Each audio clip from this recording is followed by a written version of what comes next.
On today's episode of I Grew Up in an Actual Dictatorship, so you'll know we're not in one, I want to talk to you guys about things that Cubans do due to the lack of resources. The things that I'm about to mention are going to sound shocking, gross, or just downright unbelievable, but I promise you, it's the truth. The first one I want to talk about is condoms. To you guys, this is just a condom. To us, this is more than a condom. If you ever get invited to any kid's birthday in Cuba, you will see this floating around because these are our balloons. You heard that right. As a kid, I can tell you how many times I wish of having a condom. And I know that sounds wrong, but all I wanted was a balloon to play with. But don't be surprised when you see a bunch of kids playing with the balloon. To us, that's what this is. The second one I want to mention is the Coke bottle. Not the Coke itself. In Cuba, I never saw one of these filled up, but we did see plenty of these empty.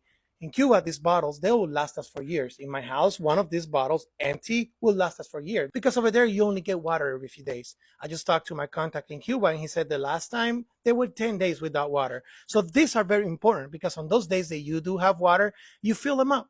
And this is how you drink water. I can't tell you the times that my mother got angry at me for losing my water bottle when I took it to school, because schools over there don't have water either. So they would give me a small water bottle to take to school. And if I were to misplace that, I wouldn't hear the end of it because we didn't have any more. The third one is just a personification of in Cuba, we can't have anything nice. You know these cars emblems? Well, Cubans steal them from the car so they can use it as a belt buckle.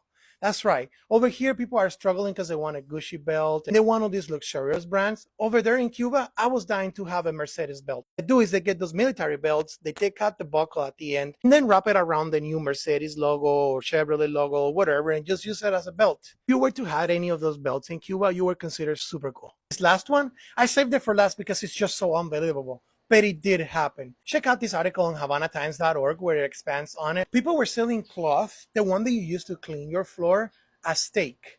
They would boil it for several hours, and when it get that soft texture, they would apply seasoning, oranges, limes, to disguise the taste of the floor mop, and put it inside a bread and sell it as bread with steak.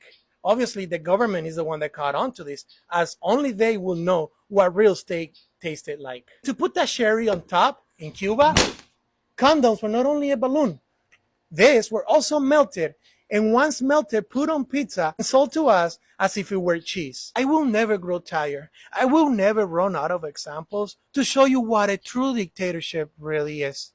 What socialism, what communism really does to your country. To the point where you can't even distinguish steak from a floor mop. That's how messed up we are in Cuba. For this and many more reasons, it's why I tell you, America is not a dictatorship at all.